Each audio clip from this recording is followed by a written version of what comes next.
Welcome everybody to part 2 of BMV 1.2. We are starting off with a 1WW matchup as Santos Jarrett and Alex Coughlin take on Michael Young and his protege Iku Atami of the 666 Dojo.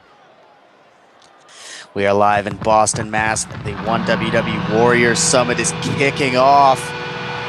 Santos Jarrett making his way down here first. He will be teaming with his protege, Alex Coughlin. Santos Jarrett, a man who has a lot of experience in the ring and equally as much experience serving this great country.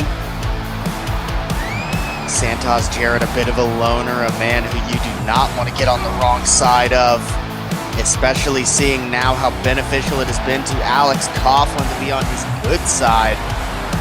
Santos Jarrett, I truly predict, could be a future championship contender for either Dave Torres or Yamashita if he chooses to be. Though depending on how him and Coughlin perform here tonight, if looks could kill, may need to watch their back.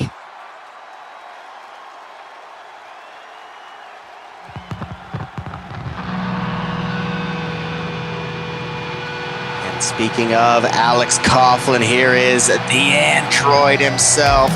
The BSB, big, strong bastard.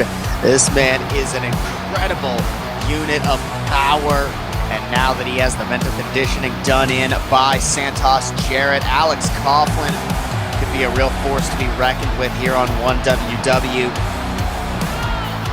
Made his official debut at Dead Man's Hand in Sin City on the Aces High pre-show against Shota Umino, and got a huge win over Shooter with the devastating Mercy Kill chokehold. Alex Coughlin adopting that submission maneuver from Santos Jarrett, and he does it well, getting a near uncontested submission victory. This is the first time they will be competing in tag team action here tonight. And they are going up against two incredibly well-disciplined opponents. Next time I have to come in here, I'm cracking skulls. Out first is Iku Atami,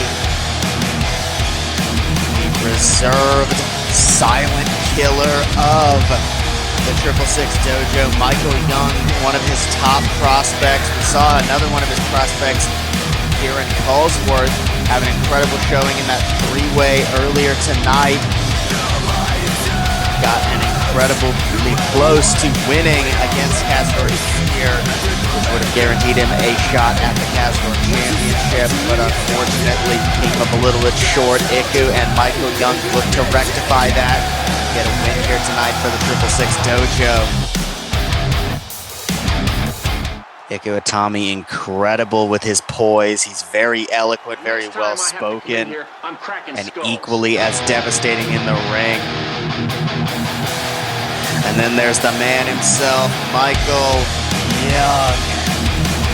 Mikey making his way out here, a former competitor for the 1WW Heavyweight Championship main event at the first show.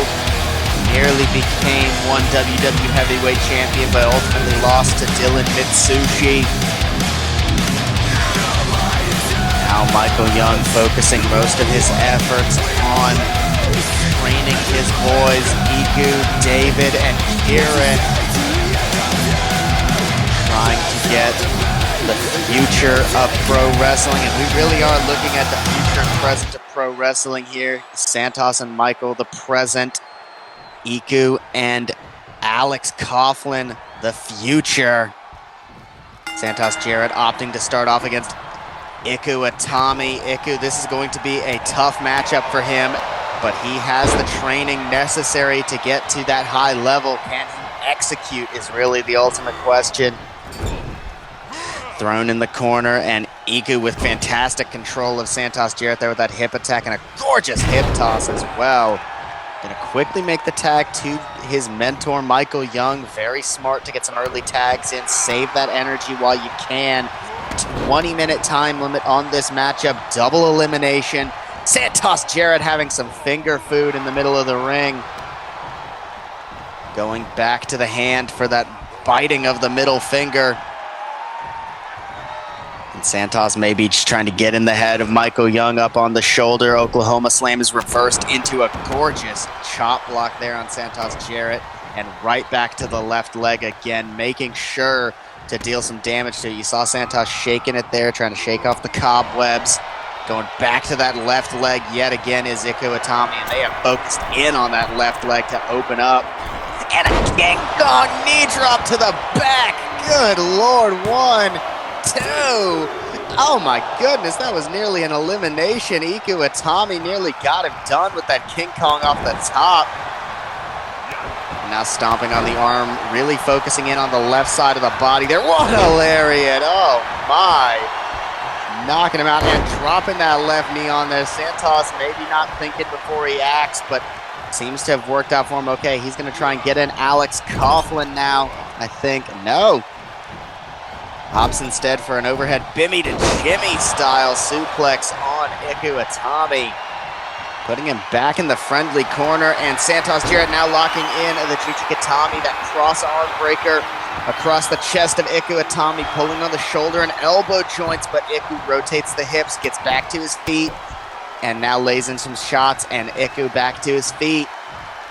Up on the shoulders of giant Santos Jarrett is Iku Itami. A very tall, very jacked individual. Santos Jarrett, much more average sized, and it is showing here. Stun gun from Itami.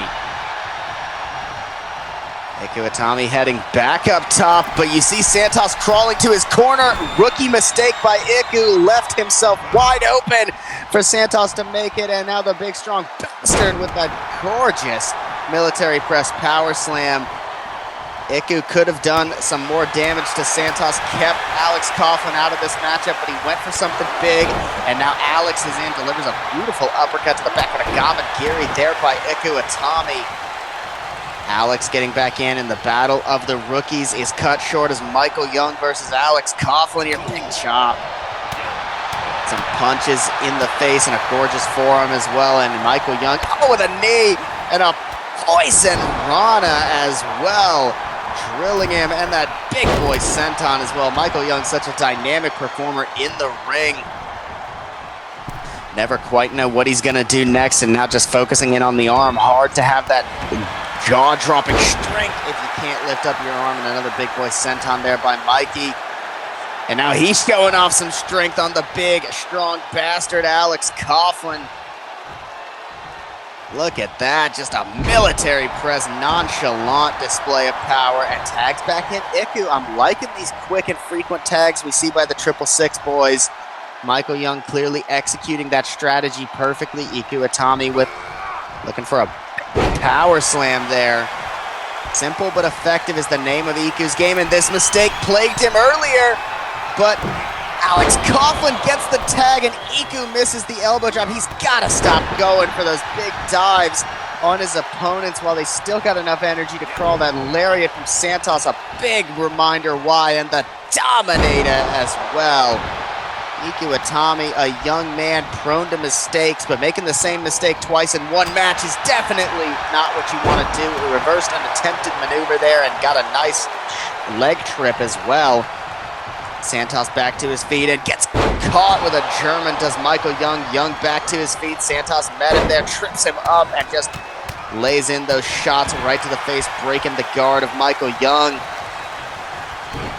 Santos Jarrett with a big knee indiscriminately placed in the face of Michael Young. Young back to his feet as Alex Coughlin now back in, and Alex just with a straight shot and another. Those Mikey to the apron. Santos Jarrett playing defense from behind for a moment. Alex Coughlin now heading to the apron himself. And a big back suplex on the apron, dropping Mikey down hard, and now attacking the arm. You notice the kinesiological tape on the shoulder of Michael Young. Definitely a big target for him. Thrown right into the steps is Michael Young. 20 count on the floor here. So they do not have all day, but they do have quite a generous time.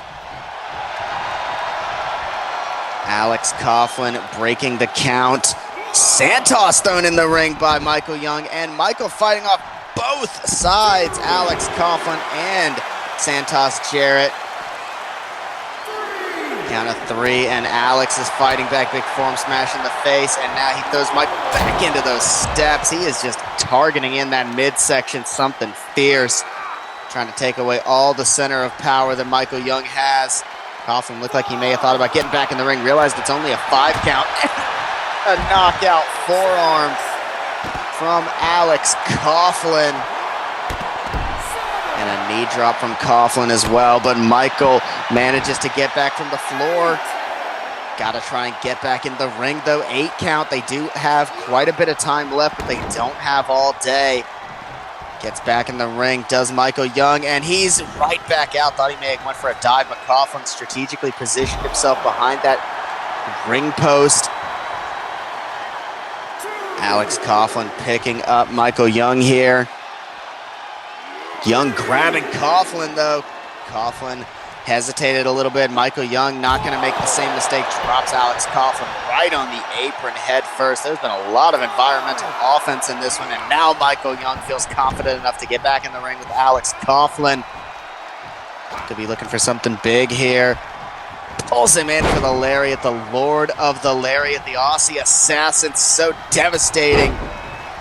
When he does a lariat, it hurts a lot more than when an average man straight out of wrestling school drops a lariat, and a big boy senton to boot as well. Bring back in Iku Itami. Iku has made a couple of mistakes in this matchup, mistakes that you have not seen Alex Coughlin make, who has been executing flawlessly. Iku quick and dirty in, and then get Michael back in. Saw Mikey barking orders at Iku, telling him what to do, what to avoid. Iku seems like he may have relented a little bit. Tiger Driver 97 on Alex Coughlin. 1, 2. Coughlin gets that shoulder up at 2 off the Tiger Driver from Michael Young. Back in with Iku Itami. They're working well as a team. It's just Iku keeps making those mistakes you got to avoid. Calling up Alex Coughlin. And the drop suplex from Iku Itami could be an elimination of Alex Coughlin here, but Coughlin gets the shoulder up. Mikey was there to play defense, but Santos Jarrett confident in Coughlin's ability to kick out, didn't even need to get in. That right there is the difference between the two training styles. Nice teardrop suplex there by Alex Coughlin, and going to tag in Santos, going to get a moment of reprieve here. Alex Coughlin, supreme conditioning on this kid, and a beautiful overhead judo there by Santos Jarrett. And now just punches in the face and a big indie kick to the back. Santos picking up Iku Itami and just dragging him to his part of the ring. Went for the leg, but Iku got the elbow. He caught Santos lacking. That's not something you get the chance to do very much. Santos bucks him over. Iku was looking for a power bomb, it seems. Iku trying to crawl, and he gets the tag. Alex Coughlin a little slow on the attack, but a shoulder block. And Michael Young with a nice dragon screw there to Alex Coughlin, and now again showing off his power with a gut-wrench doctor bomb on Alex Coughlin. Mikey gonna go up top now. Gorgeous elbow to the back of Alex Coughlin, and gonna go in for the cover. Thinks he may have Coughlin where he wants him. 1, 2. This time Santos opts for the break. Mikey not done, but Santos right there. He's not getting out of the ring, and a huge 585. Santos, though, I mean, it's a good strategy. He's not breaking it up. He just stared at his protege getting pinned and waited for him to kick out. Alex did, but I mean, Michael Young could have just eliminated Alex Coughlin. Big bomb there from Mikey. And Santos was not going to do anything about it. I guess that right there is showing supreme confidence in your protege, not even breaking up what should have been a killing blow, trusting that he would kick out of it on his own strength. Mikey using the ropes to his advantage. Alex and Mikey may have some problems between one another, as they have just been going at each other for most of this match. That's been the two men who have dominated in the ring thus far. And Mikey trying to lock in something big, but Alex with a kick to the leg. Alex Coughlin grabbing Michael Young. Bimmy to Jimmy. And now he's going to show off that power. Mikey did this earlier, that deadlift military press. And Alex showing off as well, does it to Mikey. Alex Coughlin now looking for a suplex, perhaps. No, locks him in the mercy kill. Mercy kill locked in. Iku Itami could break it up. What's he doing? Iku just let his man get eliminated. That is not a good strategy from Iku Itami, I have to say. I don't recommend that to any aspiring wrestlers. Iku just sat there and let Mikey get eliminated. I mean, we saw earlier Santos force Alex to kick out or be eliminated, but I feel like there's a difference between that and not breaking up in a devastating submission hold that we've seen so many times over. Alex moving out of the way, though. I mean, we've still got a match going on. That was just a bizarre decision by Iku Itami. Alex Coughlin back to that power into the gut buster. But I mean, Iku Itami's fighting a one-man battle here, and Santos Jarrett ain't gonna make it easy on him. Kicking the stomach and up on the shoulder. Dominator from Santos Jarrett. 1, 2, kick out by Jarrett, or by Itami, excuse me, from Jarrett's Dominator. And now grabs him, and Iku bucks over Santos Jarrett. Iku Itami thought that he was gonna maybe try and go for a maneuver of his own, and the burning Latiato from Iku Itami. He's got some power and some fire in him. Just, man, he is making a lot of rookie mistakes. You hate to see that with a young man with so much talent and promise. 1, 2, Santos stays alive. If Iku could somehow get this to a one-on-one setting, I don't hate his chances against either one of these men. Kick on to Santos. It's just getting it to that point with both men who are so devastating. Iku locking in the Magna Claw, gripping his own wrist for stability. Santos could go down here to this claw, but he swoops the leg and trips him up. Iku staggered. Santos dragging him into the corner. He goes, and Santos tagging in Alex Coughlin. And a big assisted shoulder tackle off the top from Alex Coughlin. And an Indy penalty kick to the back. Iku reversing Alex Coughlin. He is not going down without a fight. It's just, this did not have to be a 2-on-1 scenario if he would have just performed a little smarter. Nice alley-oop there by Iku Itami to Alex Coughlin. And Iku now grabbing Alex, but Alex reversing and just slamming the arm down, and a stomp to the arm while he's at it.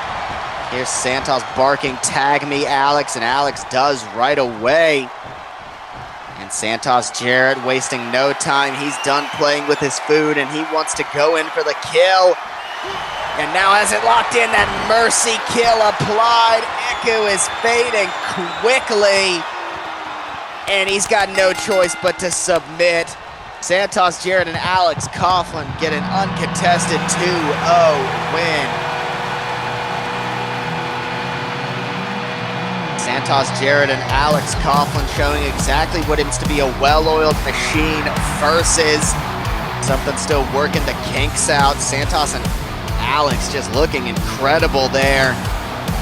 So we get into our next contest.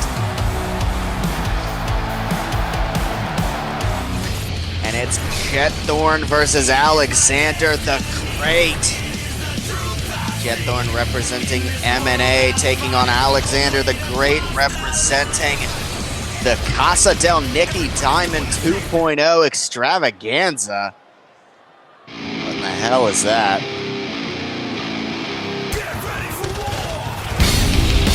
And here is Alexander the Great.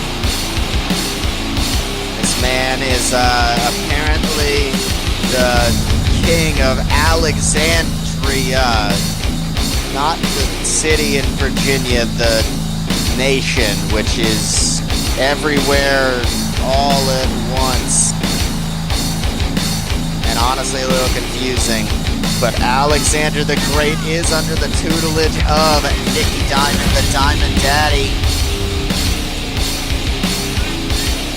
And this guy is just something else. I mean, he's a former world champion, former tag team champion, former Heartland champion. He's won a lot of belts, but disappeared for a long time. He's re-emerged here in M&A Explosion. Showed up a few weeks ago against Akira Shibata in a great performance. But I mean, I don't know what to think of this guy, honestly.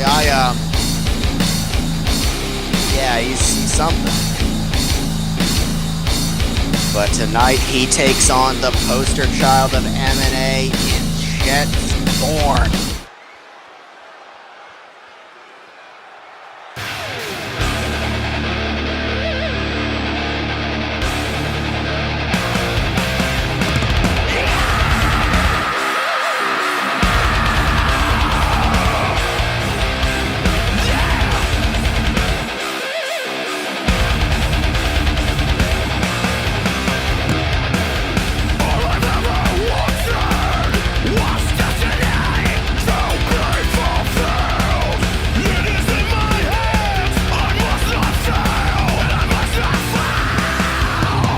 Here he is, Jet Thorn, the leader, the savior of the dead youth, poster child of M&A, the flag bearer.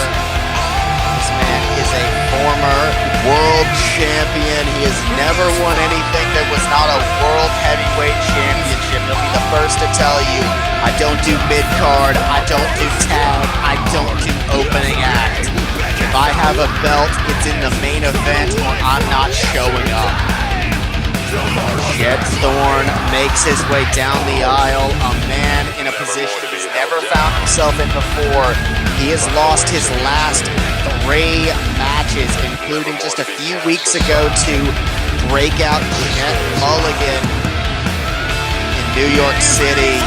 Jet Thorn has never lost more than 1 match in a row in his entire career. He's had his losses, he'll be the first to tell you that, but he always bounces back. Prior to this last little stretch, Jet Thorn in BMV history is an astonishing 31-4, and then in the last month that goes to 31-7.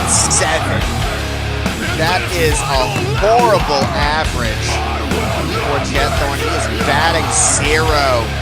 And really, since the buyout of M&A Explosion from the former Tuesday Night Titans, Jet Thorn just has not been himself. He had 1 incredible performance against Jacob Clark, but otherwise has just been the guy to beat.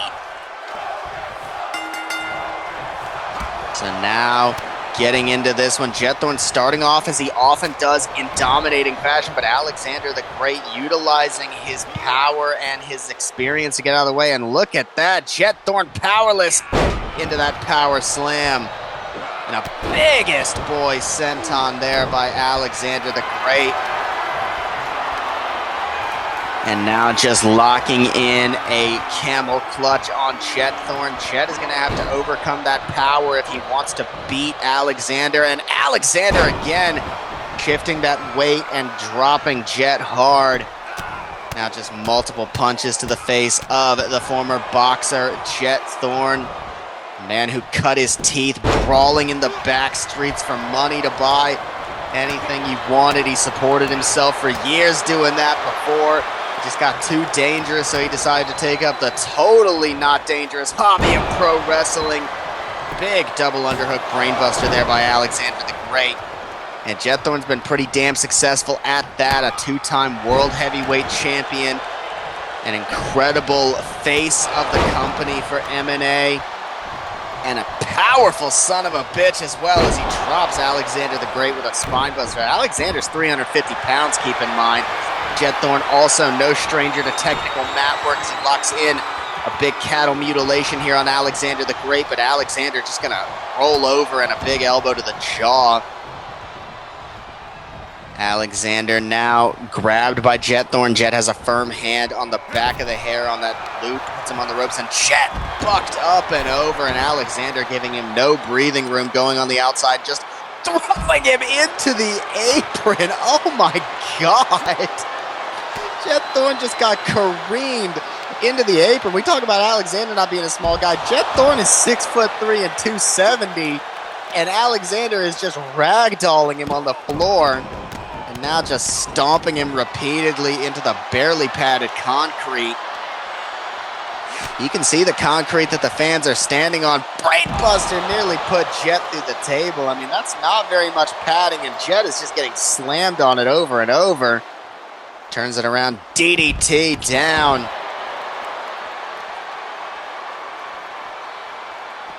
Jet Thorne now grabbing Alexander.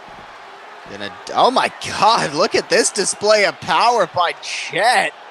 Saying, if you want to play power, I can throw it back at you, big man. One arm drops Alexander down. That was, what, 10, 12 seconds? Like, my God, that's impressive. I don't care who you are. And Jet is clearly frustrated, destroying our foreign language announce table. This week it is broadcasting live to you in German. As Jet Thorne picks up Alexander the Great and just walking around with him. He's showing more of that power, just displaying it before dropping him on the top rope. He hesitated there and everything, walked back and forth a little with him. Jet not afraid to show off how strong he is, and he's going to do it again. I mean, this has quickly turned from Jet Thorne trying to showcase that he's still the man to Jet Thorne showing off that he's just a strong motherfucker as he drops Alexander the Great again with a big suplex. And now grabbing Alexander and the black hole breaker on Alexander the Great. Jet Thorne did not start this thing off great, but he is just destroying right there. And Alexander blocked what looked like another attempt at the black hole breaker, just showing off on him. Alexander grabbing Jet Thorne. What in the hell? Oh my God. Oh my Jesus! What in the what the hell? What would you even call that? Like, I don't even know how to describe that. Picking him up. Oh, don't do it again, please. Oh my God, a spinning crucifix splash mountain. 1, 2. Jet kicking out, but what the? Alexander the Great is doing some crazy moves out here, folks. Jet Thorne reversing Alexander. I can't say I blame it. Big lariat over the top, but I mean, with what Alexander just did, how do you even game plan for that? Jet Thorne now grabbing the legs. Can he buck over the big man? He does. Sits down in that Boston Crab. Alexander the Great in a bad spot here, but bucks over Jet Thorne. Of course, a tap out on the outside wouldn't do anything, but that's some devastation to do the Boston Crab in Boston, Massachusetts. I mean, that's got to do like, what, 5, 6 times the damage? Buster ankles on the apron. Good Lord. And a knee drop as well. And another knee drop is countered, went for the other knee, and it cost him. Jet wants back in the ring. He's done playing around on the outside. It hurts. I don't blame him. Jet Thorne grabbing Alexander the Great, but Alexander just fighting him off and just destroying him with those back elbows. Big riser into the corner. And feeling him out like Uncle Phil throwing out Will. And now Alexander Irvin grabs Jet Thorne. Oh my God, stop doing this. Oh my God, what do you even call that? A double pump handle face buster? I don't even know how to describe that. Like, lariat. Oh, lariat from Jet Thorne. 1, 2. Alex kicks out. And the crowd chanting, "We're not worthy" to King Alexander. Not worthy to be in the kingdom, I suppose. And Jet Thorne putting him in the... Oh, my goodness. If he hits this, Alexander may not even be able to run his kingdom anymore. Oh, Alex reverses it. That DDT off the top rope, the most devastating move in Jet's arsenal. Alexander picks him back up. He's got him in that crucifix again. Destroys him there. 1, 2. Kick out by Jet Thorne. Went for that DDT out of the corner, the Doomsday DDT, which has ended careers here in the multiverse. Up top again with this just front flip, back flip, powerbomb. 1, 2. Looking him in the eyes as Alexander Urban hands Chet Thorne his 4th straight loss. A career-defining victory for Alexander the Great and a career-defining, maybe career-ending losing streak for Chet Thorne as we move into our next contest.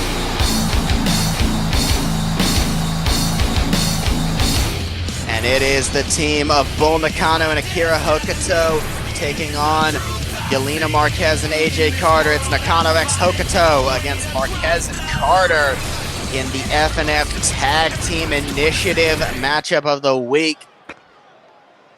Last week we saw Kid Bandit and Allie Cash get a big win against Hideo Tai.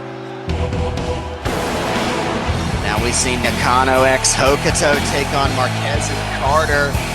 Two teams coming together to try and show that they are the best women's tag team, maybe the best all-gender tag team in wrestling. Bull Nakano, what's there to say about a legend?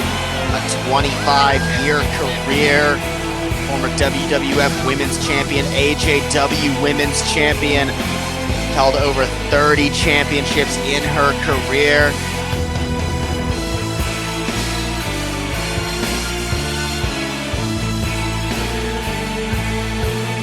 And now teaming with one of her greatest friends and rivals in Akira Hokuto under the FNF roof. This is definitely going to be one for the ages. We have seen how much women's tag team wrestling means to the FNF faithful. They love our women and how much they put themselves on the line in these tag team matches, going against two greats. And when you've got so much talent in one ring, it can honestly be a little awe-inspiring.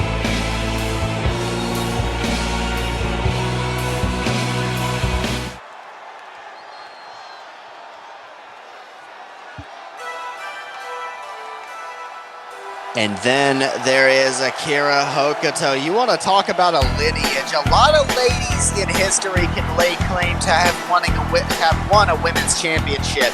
There have been a lot of women's championships in pro wrestling after all. But Akira Hokuto, the only WCW women's champion ever. They made the belt, she won the belt, she left the company, they retired the belt. Because nobody, and I mean nobody, can measure up to the boss. You don't get a nickname like that just because you call yourself that one day. No. Akira Hokuto, the boss, that's an earned nickname. One of the GOATs, a Mount Rushmore women's wrestler. Now we've got someone who I foresee big things coming in her future, Yelena Marquez.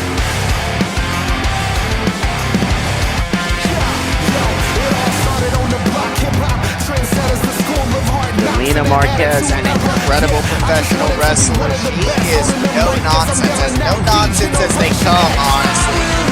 I've never heard Yelena say a single word in her time here in FNF. I've never even seen her anywhere except for in the area get ready for her matchup, waiting for her music to cue. She doesn't talk to anyone.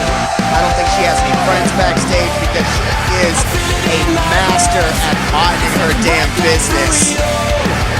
She gets in the ring, she clocks in, she kicks ass, and she clocks out. And that right there is the mindset of a champion. Brash, bold, and badass Yelena Marquez. I predict big things for this kid's future.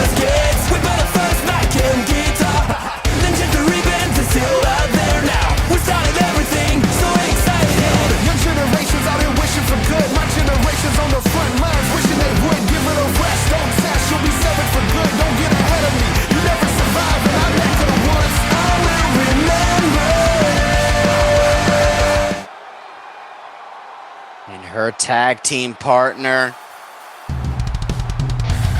one word to describe her, imposing. AJ Carter, Detroit-based powerhouse.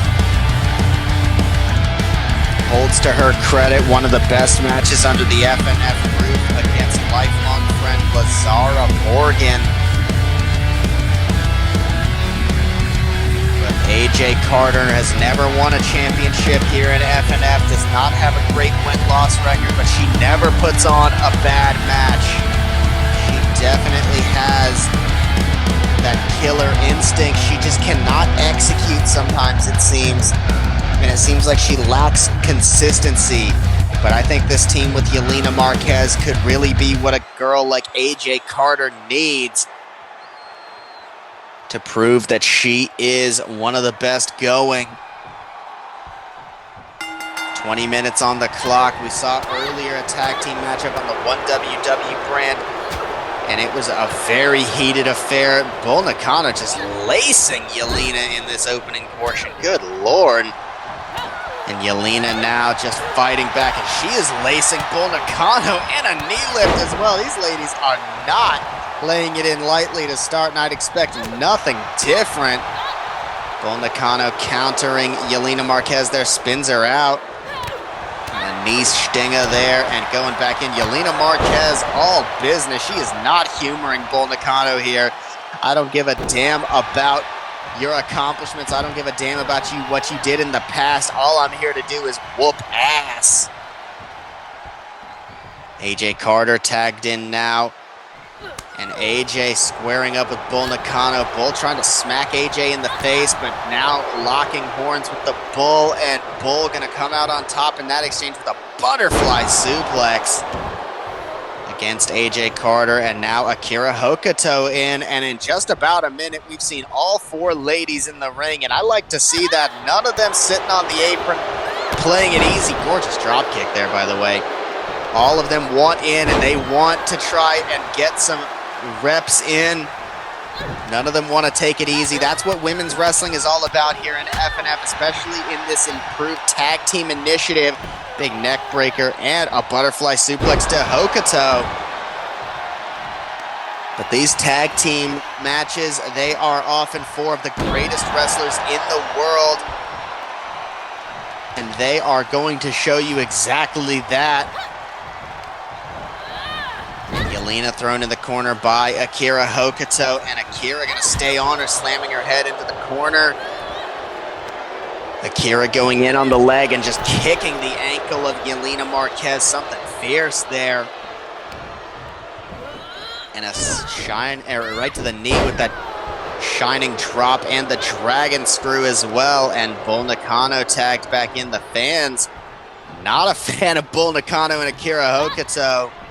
They are all behind Yelena Marquez right now. Big arm breaker, the divorce court, and the prenup as well from Bull Nakano. Bull Nakano went in on that arm, and now Nakano could be looking for the Tokyo Express, but instead opts for a double axe handle on a standing Marquez. Goes in on the right arm now, does Bull Nakano with that Fujiwara, but AJ there to break it up, that kick in the head, and Bull barely even reacting, just wants to grab AJ. And another butterfly suplex to Carter. Those are some brutal suplexes. Nice neck snap there by Nakano as well. She is just all over AJ Carter right now. Dragging AJ to center ring. Could be looking for Bull's Angelito. No. Drops the leg, and now pincering in on that right knee.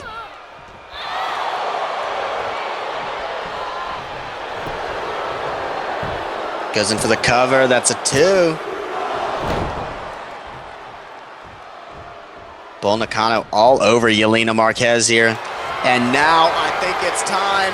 Twists her up. And she has got her in. The Bull's Angelita, one of the most difficult submission maneuvers to find an escape for. Yelena Marquez managed to pick it. Bull may have went for it a little too early. That right there is what is the Occam's razor.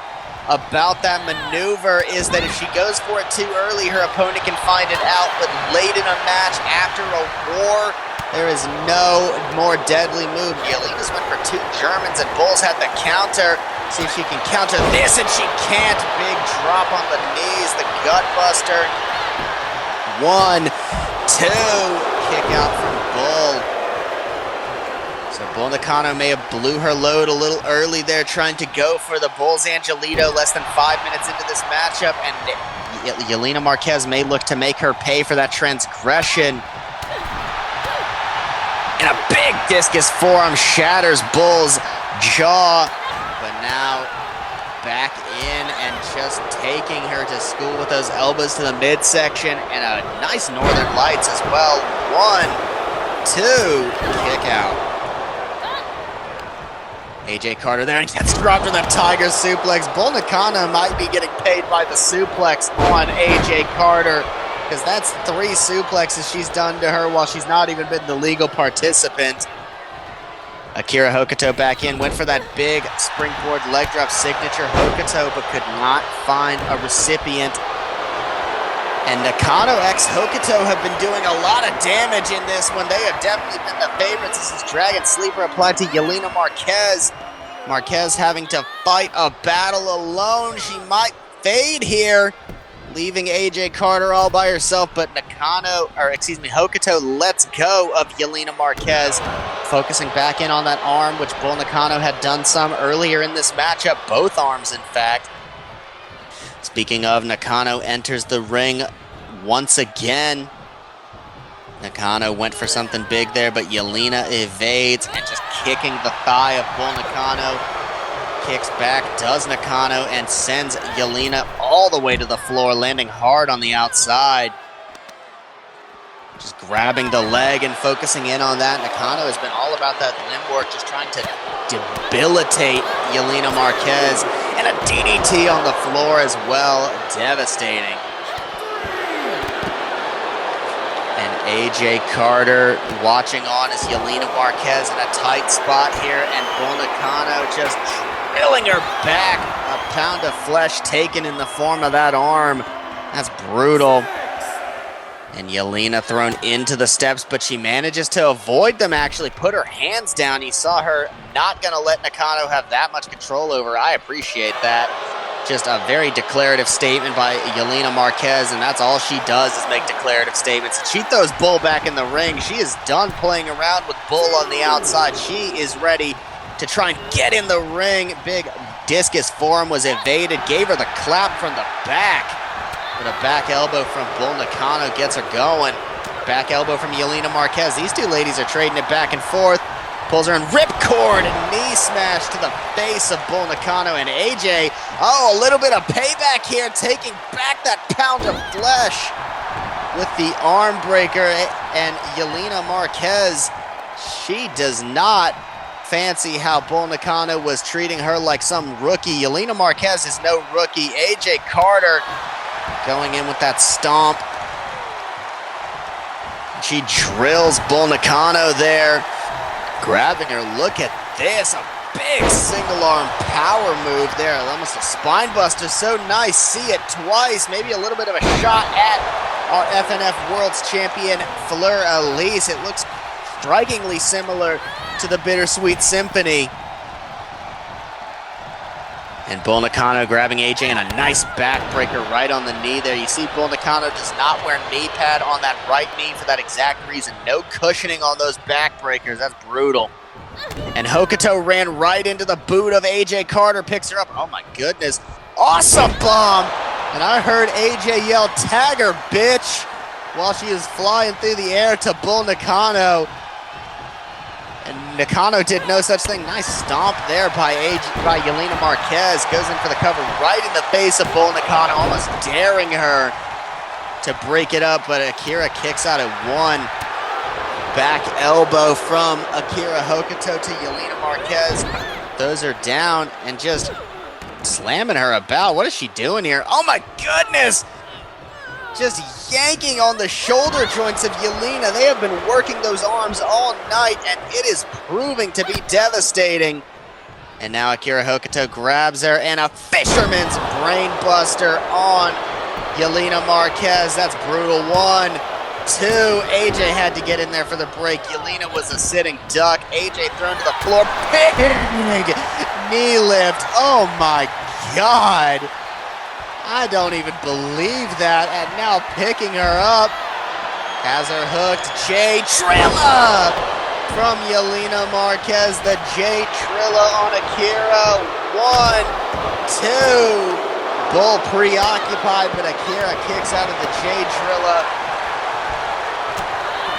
And Yelena staying right on Akira Hokuto. She is not finished. Akira sent up and over this time. And Yelena, not immediately going after her. She does not want to interact with Akira on the outside, it seems, or at least taking a brief moment to kind of say exactly how she feels about Akira Hokuto with that taunt. And now that deadlift again from Yelena Marquez. So much power, even with those injured arms, showing how much effect it may actually have.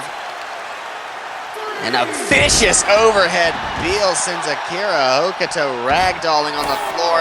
We just put that table back together, Yelena. What the hell? We just put our German announce table back together, broadcasting worldwide, and she tears it apart again. We don't get paid enough for this. Toss in the corner from Yelena. AJ Carter coming back in now. What in the world is this? Oh my God, a pile driver. Jeez. Package pile driver and a brain buster. Oh my God. Akira Hokuto back up. Holy hell. And AJ grabbing Akira and just some shots to the midsection. Jeez. There is no love lost between these two teams, these four ladies. I mean, my God. Akira sent AJ back to the floor, and she's in hot pursuit now. AJ Carter down on the outside. She's taken a lot of hits in this match despite not having been the legal lady for a lot of this one. I mean, she has just been taking some suplexes, I'll tell you what. Akira Hokuto grabbing AJ, but AJ reversing the pressure. AJ went for something big there, but Akira caught her, and a shoot German on the net. AJ wants out, I think. No, she wants the ropes. She may not have been able to stand on her own there. Bull Nakano getting back in for the first time in a little bit, I believe. This is just a first time that we've seen these two ladies together. Torture rack by AJ Carter, and the Cyclone crash as well. That's an awesome maneuver there by AJ to Bull. A lot of power displayed. Nearly got the 3 and would have eliminated Bull Nakano. Up on the flying elbow. Holy. And the fans chanting tag team wrestling. They love this, and we love it too. The FNF Tag Team Initiative has produced already some incredible matches. Akira Hokuto back in now. And AJ grabs her. Look at that, and a fall-away slam. AJ is just distressingly powerful. I said earlier that Yelena's nonchalantly powerful, but AJ scares me with her power. Oh, goodness, for the second time. J Triller on Akira Hokuto. Yelena gonna drag her away from the ropes. That's smart. AJ Carter, is she going to be able to play the good teammate? 1. Nakano a little bit faster. AJ did get in the ring, but Yelena, crowd control like an expert, takes down Bull Nakano too, and she ain't done. Did that military press gutbuster, and now just doing another military press in the face of Akira Hokuto. Said, I dare ya. Because, of course, if Akira would have interrupted that, Nakano would have got dropped either way. Inverted suplex there by Hokuto. Yelena, though, did just take a big elbow drop, and AJ back in the ring now. And Hokuto attacking the arm with that divorce cord as well. And Akira throwing AJ into the corner. And AJ gonna bail her out of the corner as well. A kick in the face, and there we go, the big Northern Lights brainbuster. 1, 2.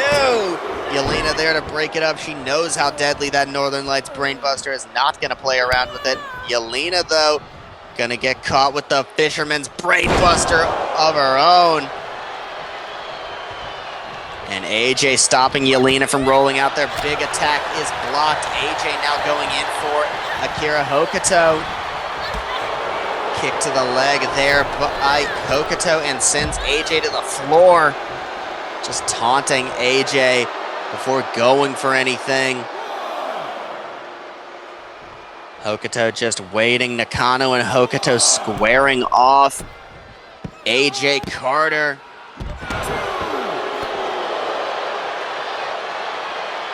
And Hokuto now picking her up and just throwing her.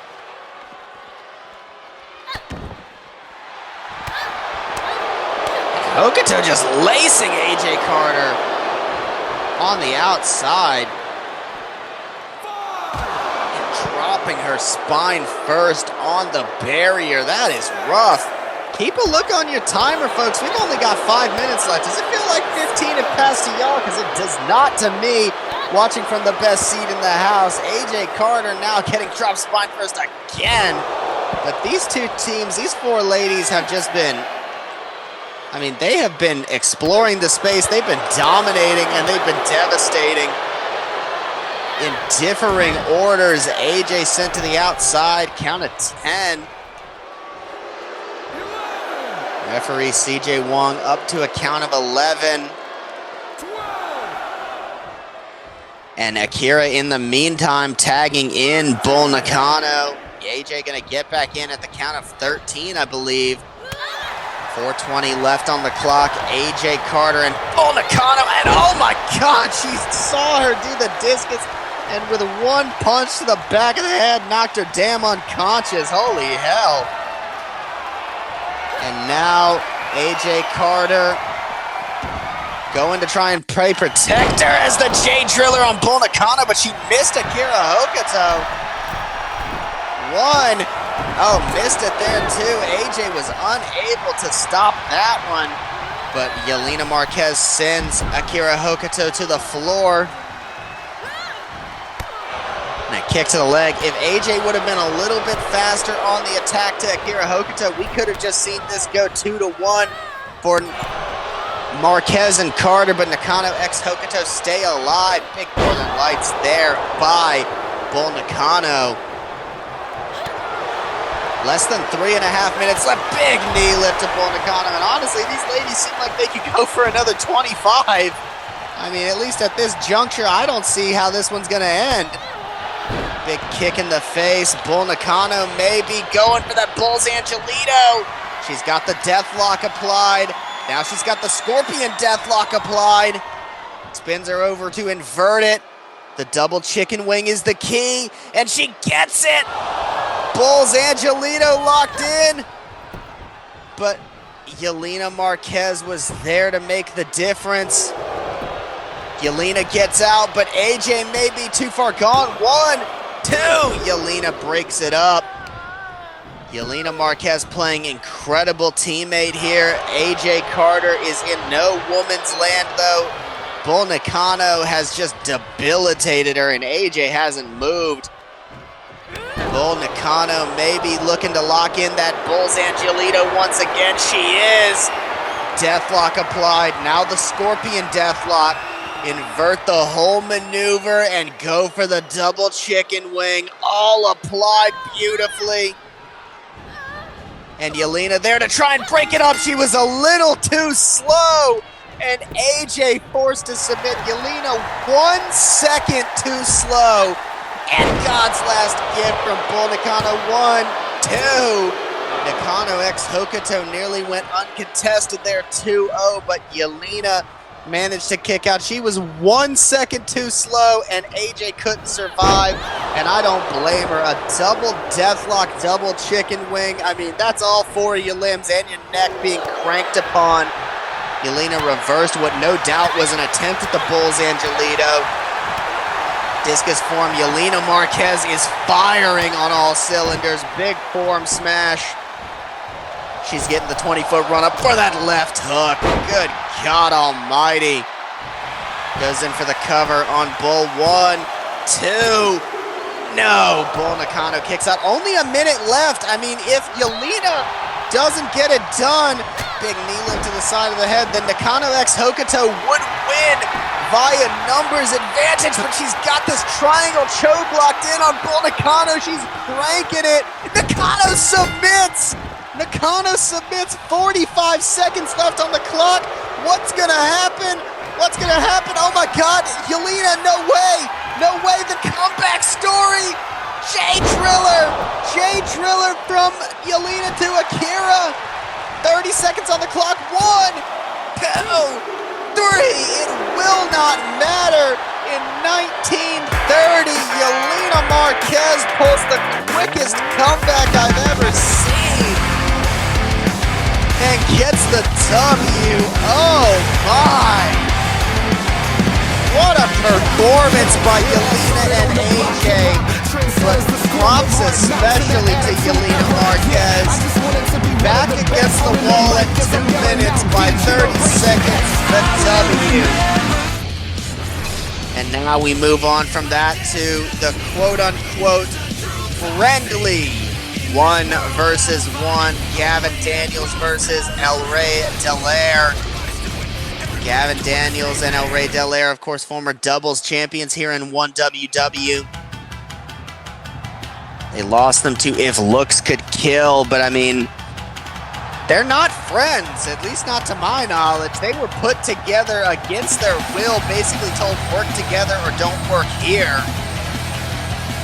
And now just a few weeks after losing those tag team titles, Axel Hyatt saying, or rather greenlighting this friendly 1v1. This was all Gavin Daniels' idea. He brought it up. He said, I'd love to have a friendly 1v1 with El Rey.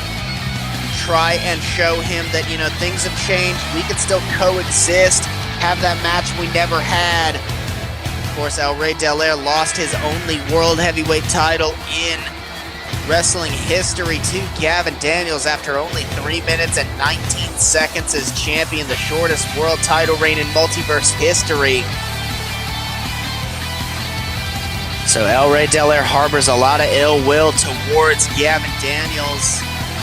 But I mean, they worked incredibly successfully as a tag team together. So it makes me wonder exactly how much of that is still harbored between these two. El Rey Delaire and Gavin Daniels. Are you deaf? Can you hear me? 'Cause I'm sick of it all. Always digging in my skin. Always pushing my back to the wall. In my eyes is a madness. And then here is Gavin Daniels, former multiple-time tag team champion and world champion. This man is definitely an incredible competitor in the ring. The punk rock paradox, as he likes to be called.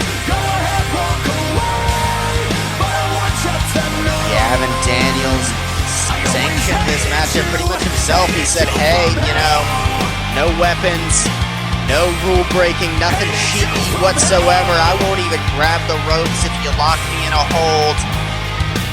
We are just going to have a friendly 1v1, basically a sparring session. El Rey Delaire was quoted as being incredibly suspicious of this friendly 1-versus-1 matchup. You hear Gavin say, time to show him what friendship means. Whatever that means. Gavin Daniels, though, I mean, with a face like that, how could you not trust him, you know? Very easily, I'd say.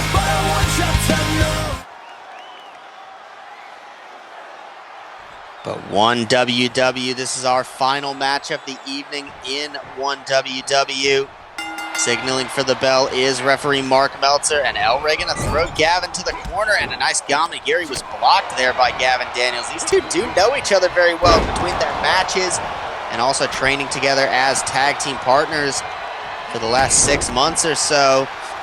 They definitely know each other well, and El Rey with a big Kame Goye to Gavin Daniels. And El Rey Delaire grabbing Gavin and just dragging suplexing him on his head. He's clearly not too sure about this whole friendly 1v1 nonsense, as he is just taking no prisoners. And Gavin Daniels Grabbed by El Rey Del Air, and now El Rey trying to put him on the ropes here. And off the ropes, beautiful disaster kick there by El Rey Del Air. Tippity top rope, frog splash, Aztec press style there by El Rey Del Air. A little nod to his best friend Cesar Samuels. And now dropping the knee on the arm is Gavin Daniels. He really hasn't had a chance to get out of the starting gate as El Rey Del Air has just been all over him. Gavin Daniels looking to fly here, but the King of the Air may not let that happen. Gavin went for the dive, but El Rey took a shoulder block to try and block him. Up on the shoulders. Gavin's got to get into this one something bad. Drop on the top rope from El Rey. Gavin Daniels landing hard. Big whiplash drop kick there. The cardiac arrest in the corner. And El Rey all over Gavin's sling blade. And a nice drop kick off that shoulder roll. El Rey just such great body control in the ring there. Gavin heading to the outside to collect his thoughts. Or to collect his thoughts and a Singapore cane. What happened to Friendly? He got a shot in on El Rey Del Air as well before El Rey. You saw him quick as a whip it back to his feet. He was pissed. One shot's all he needed to show exactly where Gavin Daniels' allegiances lie. Big neck breaker on the floor.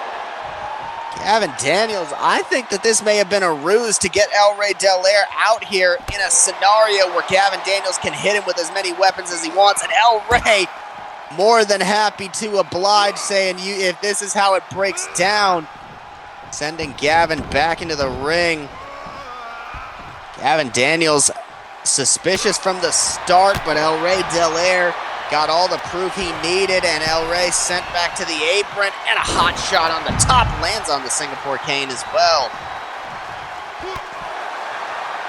And now grabbing El Rey Del Air. Went for the knee, but couldn't get it. Gavin Daniels now grabbed by El Rey, and a big power slam on the floor. Vicious. And El Rey grabbing the Singapore cane. You introduce it, and he'll use it. Shots to the head. Gavin back up, and a big shotgun kick on the outside. You see that cane getting dented. They are not taking pot shots at each other. They are swinging with all the hatred of two men who hate each other. Bama, yay. There's no love lost between these guys. They do not like one another, and they will be the first to tell you that. And El Rey Del Air sliding in, then out, and just getting some space. You can see him muttering to himself, almost asking why he even thought for a second that Gavin was telling the truth. I mean, I can't say I blame him. I hate to say I told you so, but I mean, what did you expect, dude? Gavin grabbing El Rey and a big dock to teeth there. Gavin Daniels just taking it to El Rey. He had to resort to using a weapon to even get some damage in on El Rey. And I mean, it evened things up, at least for the time being. Big face wash there by Gavin Daniels. And an elbow to the top of the head as well. He could be looking for London's calling here. This is what Gavin would love. He doesn't care about lineage or ranking or anything. He wants a win over El Rey Del Air to shut El Rey up, but I don't think that would do that. Big unprettier to Gavin Daniels.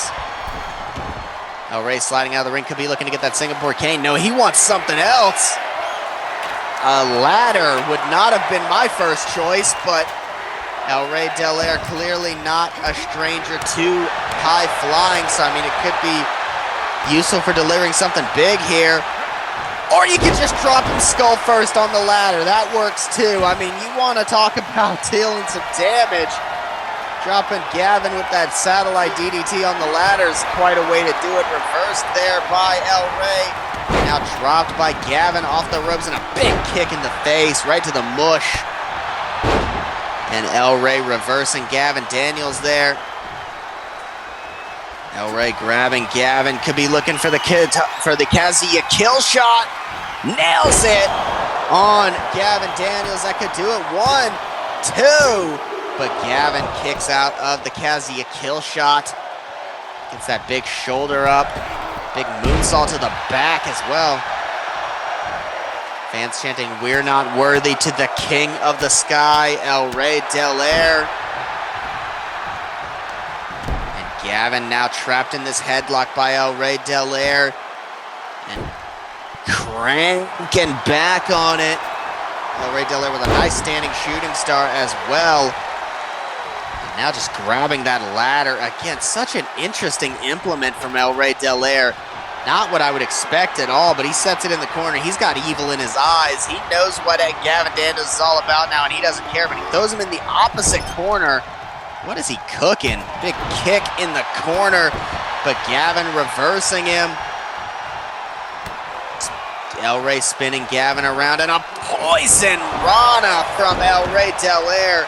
Just taking down Gavin Daniels brutally, might I add. Now El Rey just grabbing Gavin Daniels, and the big Mitsush knees to the back there of Gavin Daniels. And now picking him up, and El Rey just dropping Gavin on the top rope. 1, 2, kick out from Gavin Daniels.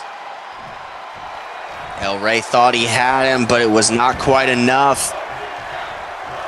And now went for the Kitaru kill shot, but it was countered by Gavin up on the shoulders.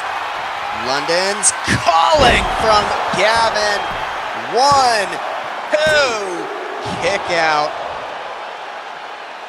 Gavin thought he had him with the London's calling.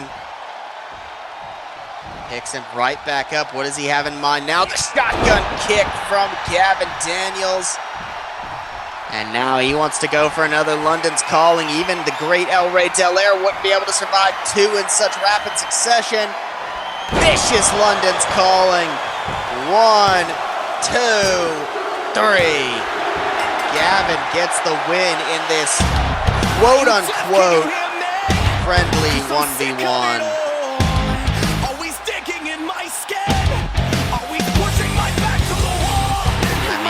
Gavin Daniels, I can't believe El Rey Del Air fell for that. I'll be honest. That's my main takeaway. I wish that El Rey would have behaved a little more rationally.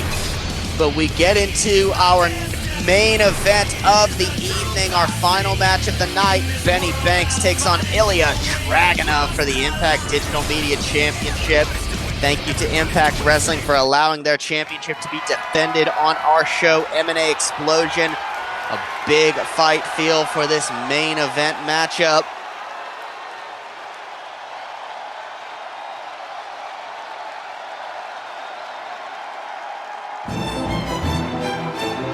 Ilya Dragunov making his M&A Explosion debut.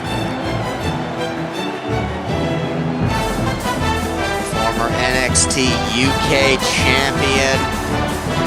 This man has a lot of intensity, even just in this right here. I mean, he's passionate, smacking the stage. Things expensive, don't break it, please. See him there. Is he talking to me? Who's he talking to? I'm confused. But Ilya Dragunov, one of the best professional wrestlers in North America today. Russian-born Tsar's Horseman. This guy is incredible. And I think that he will put on a masterclass. Is he leading a symphony? What kind of people are they hiring these days? Do we drug test? Or is he leading his own I'm confused. But anyway, I like this guy. He's got a lot of energy. I appreciate energy. And I mean, he certainly does act for charisma. Look at those eyes, dude. They're red. Are we sure that he's not on something? But anyway, Ilya Dragunov fighting out of Russia. Going to be taking on Impact Digital Media Champion Benny Banks.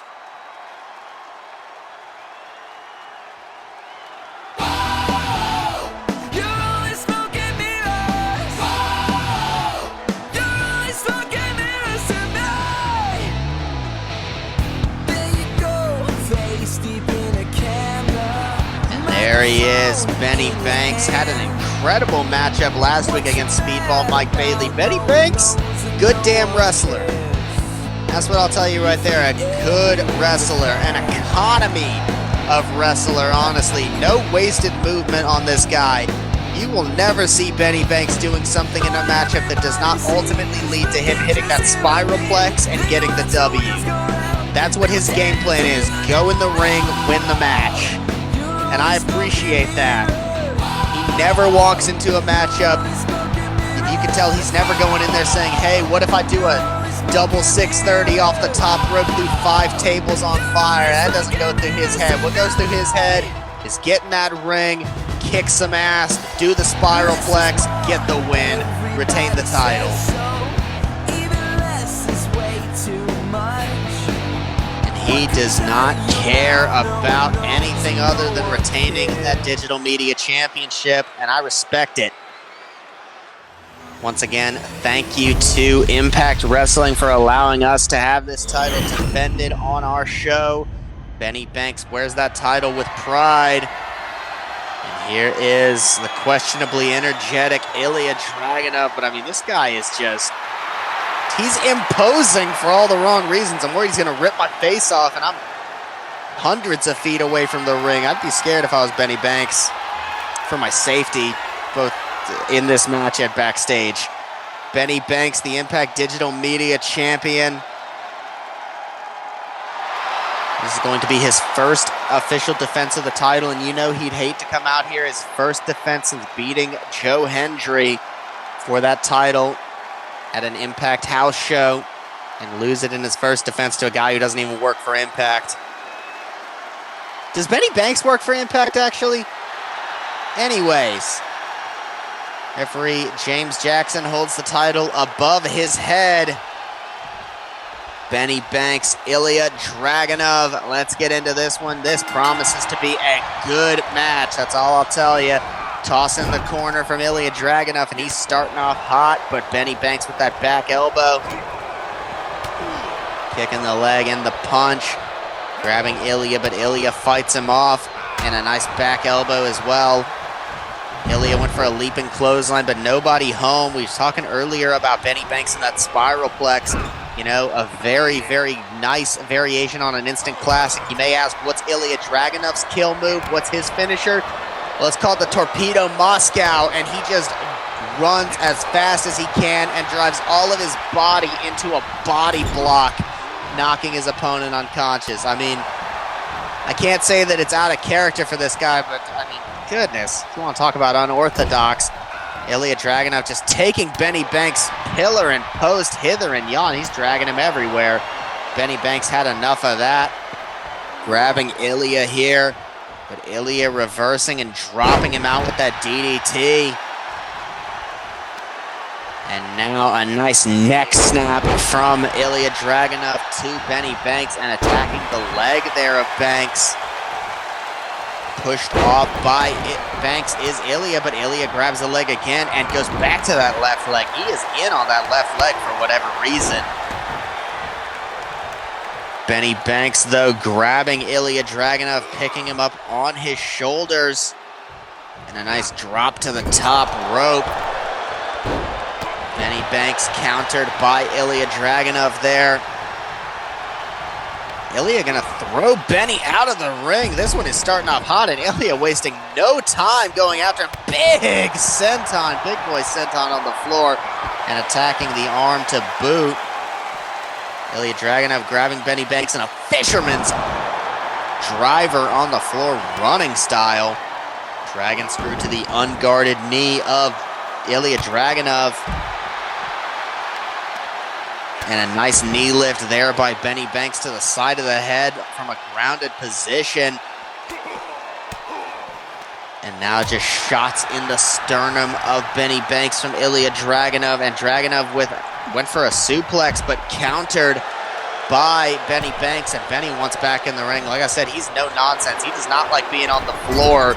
He wants to be in the ring where he can control it. And he baits Ilya in, and Ilya takes the bait and kicks him right in the stomach. Nice lariat there by Banks, and another one off the ropes, and a gorgeous drop kick from Benny Banks. Banks firing up in this one already. Exactly what he needs to do. That was a stiff kick to the sternum there by Benny. And attacking that unpadded knee. That right there is why wrestlers wear knee pads. Part of it is to protect themselves, and part of it is to avoid damage as well. Going in for an anaconda vice here. I don't take Benny for much of a submission guy, but I mean, that's a textbook anaconda vice.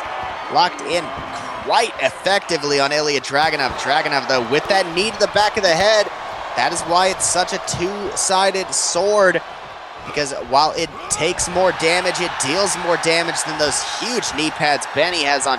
Death Valley bomb from Ilya Dragunov. And Ilya throwing Benny in the corner, and a big lariat. Oh my goodness, look at this run up. And another big lariat, holy. Goes in for the corner, or for the cover, 1, 2. Kick out by Benny Banks at 2. Two vicious lariats, one after the other, is incredibly devastating by Ilya Dragunov. And the Torpedo Moscow from Ilya Dragunov, 1, 2. Kick out, almost had a new champion. That was what I was talking about, that Torpedo Moscow. That's a crazy move. I will tell you that much for free. That is an insane move. Fisherman's driver once again. And the big boy senton again. That right there is really what the Torpedo Moscow basically is. He's running at a standing opponent and doing a running body block senton. It's crazy. Big chop to Banks. Arm drag, hip toss there by Benny Banks. Throws him in the corner once again. Benny now, what's he got in mind? Suplex, no, puts Ilya on the ropes. And a gorgeous knee lift once again. Benny throws them knees like nobody's business, I will tell you that much. Spiralplex incoming.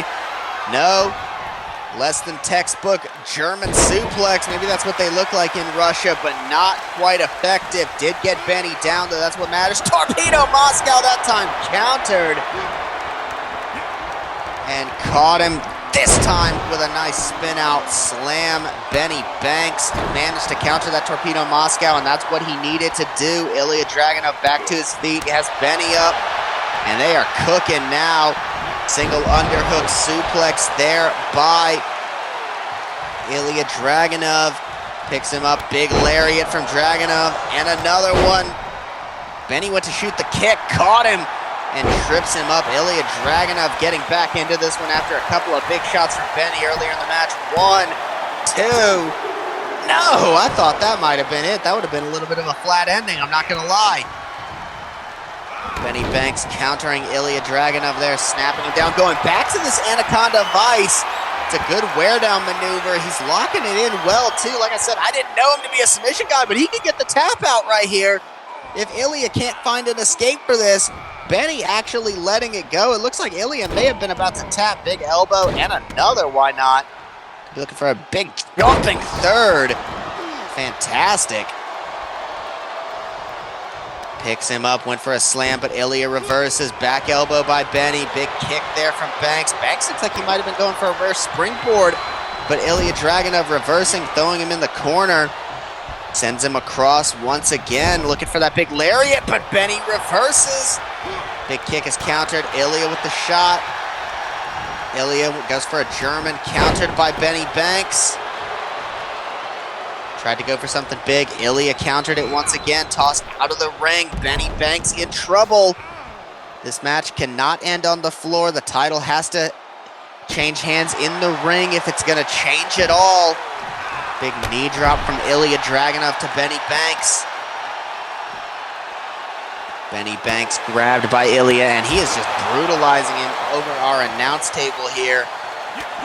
Back elbows to the sternum of Ilya Dragunov from Benny Banks. Kick to the leg there as well.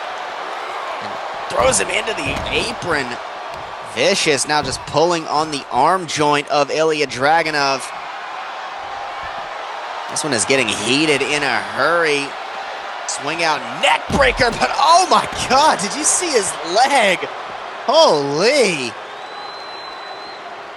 Benny Banks, that was a devastating incidental contact there. And again to this spin out slam, this time on the floor, is particularly devastating. going to the other arm of Ilya Dragunov as well. Ilya managing to counter Benny there. Benny reversing Ilya. Throwing Ilya to the floor. And Benny Banks now in the ring just waiting for Ilya to make a move, but he's actually going to go out after him. He is sick of waiting. He doesn't want to give Ilya even a second to recover. Kick is countered. Grabbing Ilya Dragunov and just tossing him overhead. Good God. And now Benny Banks grabbing Ilya Dragunov and the kick in the face. And again, kick back from Benny there. Now Benny just lacing Ilya Dragunov and a gorgeous single leg drop kick there as well. Benny Banks, like I said, a fantastic pro wrestler. Not to say that Ilya Dragunov is not. But Benny just taunting Ilya, waiting for him to get back in the ring, almost daring him to. But Benny, again, disappointed with how long Ilya's taking. Ilya throwing Benny back in the ring, going to make him pay for his impatience. Benny runs in. What the hell is this? Nice Northern Lights. Oh, my God. Look at the core strength. What the hell? Oh, my God. 1, 2. Kick out by Ilya, but I didn't know Benny was like that. Oh my God, that core strength from Benny Banks. Benny looking for another spiralplex, could have it here. Ilya reverses up and over. Back elbow there from Benny Banks. Ilya went for a desperation torpedo Moscow, but Benny moved out of the way. The knee lift jaw jacks him. Back to the Anaconda Vice. This could do it.